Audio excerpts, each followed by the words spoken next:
In this video, we are going to discuss how to crush the Queen's Indian defense with the white piece.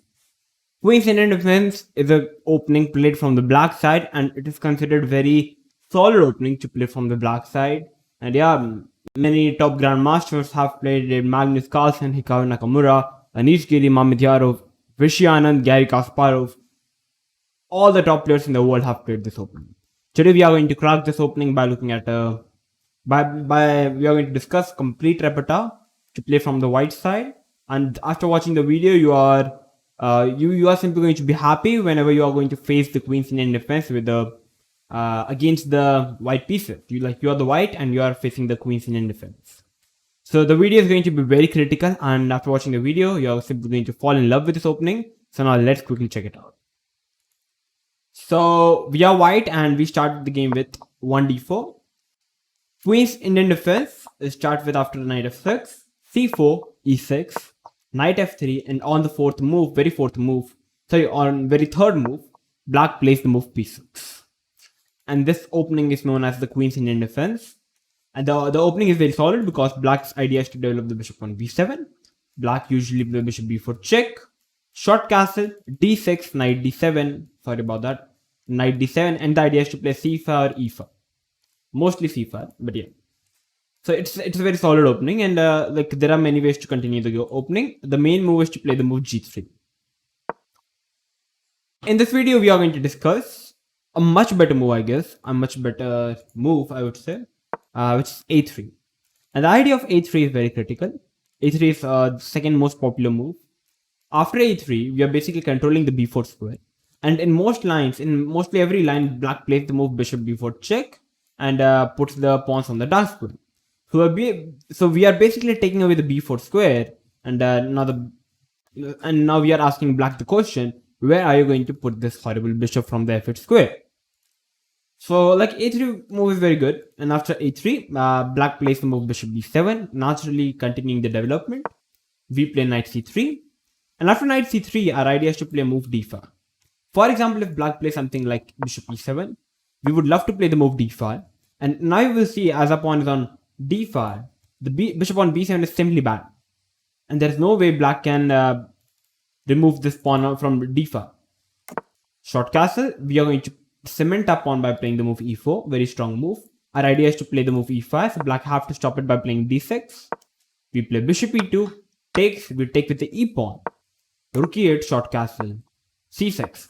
In this position, our idea is pretty clear. We want to play b4. We can put our queen to b3 perhaps. We want to put our knight to d4, bishop to f4, or maybe bishop to f2. And white is way better, you think. So after short castle, black have to play c6 in order to break the center, or else there is no good move otherwise. So here we are going to play the move b4, simply expanding on the queen side. Pawn takes, knight d7, queen to b3. And the idea of queen b3 is pretty critical. We want to play rook d1 and support the pawn, and also put the rook as the same file of the queen.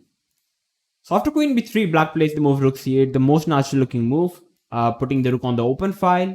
And here we play the move knight d4. At this very point, we can already claim that white is way better, because white is having a very good position because of the d5 pawn eventually. And after knight d4, black can play a move like a6, trying to take away the b5 square, which looks very normal. But after a6, we can actually force a better position clearly by playing the move knight c6. After knight c6, black is having two options: either to capture the knight, or either to play the move queen c7. If black captures, we are going to capture it back, and after rook takes, bishop into a6. This position is already very better for white. The reason is quite simple, because black is having two isolated pawns, very weak pawns. Second, white is having bishop there. And third, it's an open position, which gives white bishop too great of an advantage. So overall, white is too good in this position, and there should be no problem for you guys to convert this game into a win.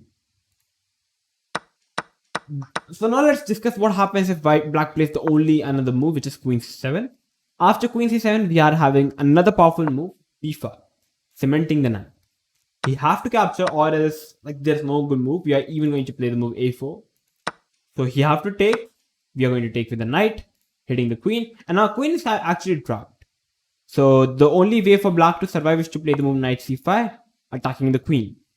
Here we capture the queen, knight takes queen, and we capture the rook. Here, for example, if we capture the knight back, we can simply play the move rook b1, and we are already exchanged up, and it's completely winning position. So here the best move is to capture the knight here. Knight f6 check, bishop into f6, hitting the rook, rook b1, black captures the pawn, also defending the knight. And after bishop e3, if you count the material, the position is white is up exchange up, and white is better in this position. The reason is quite simple, because black is having so lousy pawns, and first of all, white is exchange up, which gives white a very good position. That's the reason bishop e7 overall is not a good move. Black must play the move d5 to stop white's d5. After d5, you are going to play the move bishop to g5. After bishop g5, black is having two main moves. Black can either play the move h6, the normal looking move, or even play the move bishop e7, simply developing the move. Bishop e7 is the main move, but first discuss what happens if black goes for the move h6, asking the bishop. Here we are going to capture the knight. Queen takes, and here we are going to capture the pawn. Pawn takes, and now comes queen f4 check, a very critical move, very must move. The idea of queen f4 check here is, like, there are many ways for black to continue here. Black can play knight c6, knight d7, c6, bishop c6, or even queen c6. If knight d7, white can play knight e5, and white is already way better, you think, because it's a double attack. How are you going to continue the game? It's a question. It's a big question, actually. Because if you try to play even a move like queen e6 trying to defend here, I can even break with the center by playing e4. If you try to attack, bishop c4 is already way deadly, and it's already extremely winning for white. So knight d7 is not a good move. If you play the move knight c6, the d5 pawn is simply hanging, so it doesn't make any sense. If you play the move c6, now knight d5 is already too strong. You can't capture the knight because the pawn is pinned. If you try to play the move bishop c6, I would love to go queen b3, now putting more pressure on the pawn on d5. And now you can't play the move c6 because the bishop is in between. So, and even rook c1 is coming in. Maybe knight e5 can be a good move. So white is way better. So that is the reason overall, black is having only one move, which is queen c6. After queen c6, we are going to play the move queen to c2. The idea of queen c2 is very critical, first of all. Basically, the idea of queen c2 here is, black's queen is blocking the c7 pawn, which makes the c7 pawn a target for white. And if the black queen moves away from the c6 square in the future, for example, a move like queen e6, here already a move like knight b5 is winning for white. It's a double attack. And if you don't move the queen, I would love to play the move rook c1, putting more pressure on the c5, semi-open c5. So that's the reason h6 is overall not a good move, not the best move. The best move is bishop e7, and after bishop e7, our idea is to capture the f6 knight. And now many of the players won't agree with this, because it looks like black haven't forced white yet to black haven't asked the question to white's bishop. So why is white capturing the knight on f6? The idea is pretty concrete, because we want to capture on f6 because we want to capture on d5. If I try to capture on d5 in this first place, now black is having this intermediate move, knight into d5, and we want to avoid it. So that's the reason we first take off the knight off the board, then we capture the d5 pawn, e5, and now we play the move g3.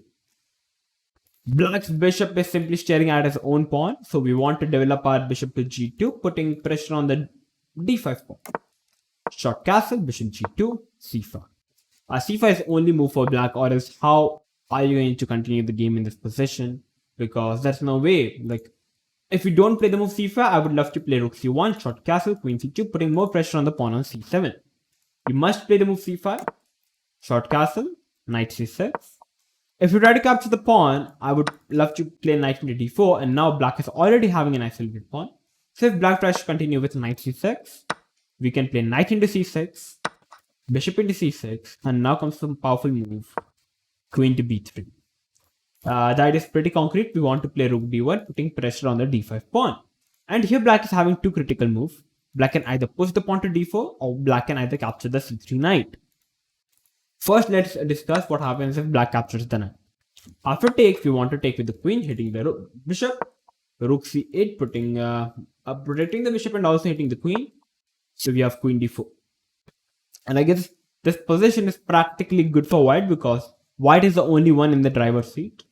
Like for example, after rook e8, you can play e3. The idea is rook d1. You can double upon the d file, and you can simply capture the pawn. You are going to be a pawn up in the future, and you are having a pawn up endgame. So I guess basically you are playing for like in the worst scenario you can get a draw, or if your opponent goes wrong, you can even win the game because you are already a pawn up. So that's the reason bishop into c3 is not so effective. So coming to the next move, which is d4. Here we would take on c6. Rook c8, the only move.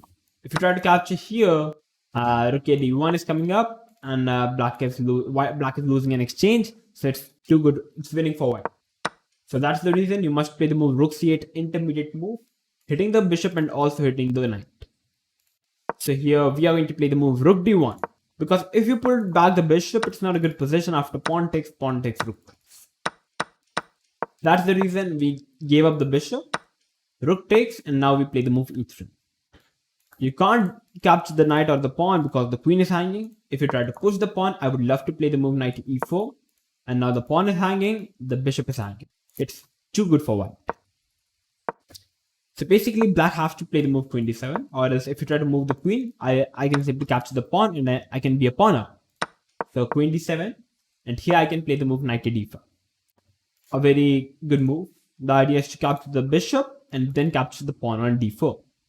Black is having only one way to continue the game, which is rook d6. If you try to play a move like rook d8, it's winning for white after knight takes bishop, rook takes pawn, and you are a clean pawn up. And the position is already too good for white. So you must play the move rook d6 so that after knight takes, pawn takes, rook takes, pawn takes, queen takes, here white can play the move rook to d1. Like if you put this position into the engine, it would say that it's a nearly equal position, but practically speaking, white is the one developed with the rook and the queen first, because black's rook is still passive. And second, the most critical point here is white's pawn chain is much more better compared to the black's pawn chain, and black king is also a bit weak compared to the white king, which gives white a good practical advantage. Not like if you put this position on the engine, as I said, it would say that it's nearly equal, but like humans are not engines in the end of the day. So you can definitely play it with the white pieces because black's rook is extremely passive. That's the main point, and you have got this very nice tempo. You can jump in with the rook or with the queen, and you can try to play for a win. In the worst scenario, you can get it wrong. So this is what happens if black plays the move d4. So now let's try to discuss if in this position, what if black doesn't go for capturing the pawn but play the move knight to c6. After knight to c6, which is the best move, we are going to capture the pawn on c5. Bishop into c3. If you try to capture the pawn on c5, I can already capture the pawn on d5. And if you capture the pawn on b2, rook b1 hits both the bishop. And the line still continues though after knight to d4, which is the best move. And after knight d4, bishop into d5. You can't capture this knight because you are losing the bishop. So bishop into d5, the only move. Rook into b2, bishop into bishop, king into bishop, c d4, and after queen a4, rook d1 is coming up, another rook is coming up. You can capture this pawn, and you can again be a pawn up, a clean pawn up, and you can be the only guy to, you can be the only one who can win, or in the worst scenario, you can get a draw.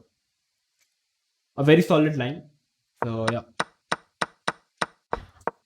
So after dc5, black captures the knight on c3, and after bc3, pawn takes. Here we are having the move rook to b1. We are hitting the bishop on b7. Black is having two main options to play the move bishop a6 or rook b8. Two main moves. Here, bishop a6 or bishop a6 or rook b8. If you try to play the move bishop a6, you are having queen f4. Very critical move, the best move. Hitting the bishop and the knight. You must play knight a5 and not knight e5. That is good, but you play the move knight c6. You are hitting the pawn as well. Bishop into a2, giving up a pawn. Rook e1, bishop goes back, rook d1. And here black is a pawn up, but white is having sufficient counterplay, compensation for a pawn. White's all pieces are developed, nicely placed. Black is still fighting on. The a5 knight is way out of the game. d5 pawn is way softer than you think, and white is having very comfortable position.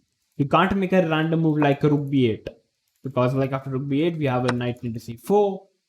If you try to capture the knight, we can capture the pawn on a7. c5 pawn is hanging, and many things are happening. So that's why bishop a6, you can play the move queen a4, a very strong move. If rook b8, you can play the move knight e1. The idea of knight e1 is very solid. You want to play knight d3 and put the pressure on the pawn on c5.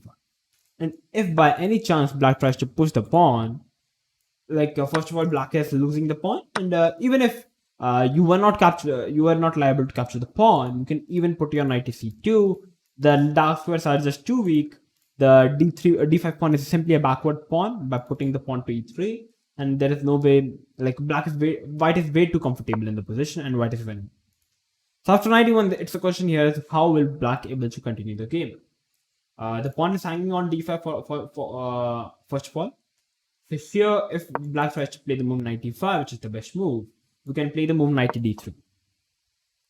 And after knight d3, if black goes for playing the move knight c4, putting pressure on the a3 pawn, knight c5 is already a good move for white. And now the bishop is hanging, so black is not having enough time to capture the a3 pawn. So here you must capture the knight, and after queen to d3, the position is equalish, though white is having a slight advantage. The game can be continued after queen f5, queen b5. If you trade off the queens, white is better because white is having a good amount of compensation. If you try to capture the pawn, bishop into d5 is coming up, and the game is white is actually way better than you think. You can't capture the bishop because here comes a nice checkmate, back rank mate. So yeah, it's the position is just too good after bishop into d5. Black's having two lousy pawns, and so way better. So yeah, this was how to play against the queen's Indian defense with the white pieces. Usually the main move is, as I said, the g3 is the main move, but it's way too solid, and if black plays perfectly, so I guess white can't have good amount of options to win the game. But whereas a3 is a very direct way to play, you are basically stopping this bishop before idea, and you put this bishop passive, or else you play against the weak pawn, or you are a pawn up in the end game, and you are having way too comfortable. So yeah, this was how to crush the queen's Indian defense with the white pieces. I hope after watching this video, you got a complete knowledge about how to crush the queen's Indian. If you want any other topic for me to make video on for either side, you can just comment me down in the comment box below. I'm going to reply to it. And if you guys like the video, then make sure to like the video. And make sure to share this video with everyone, because all those who want to learn how to play against the queen's Indian defense, they can find this video particularly. So if you like the video, then make sure to like the video. If you're new to our channel, then make sure to subscribe to our channel, because it just you just need to click one button, but it helps us to motivate and upload videos like this. So I'm going to see you soon. Till then, stay tuned and keep watching Oneshot Chess.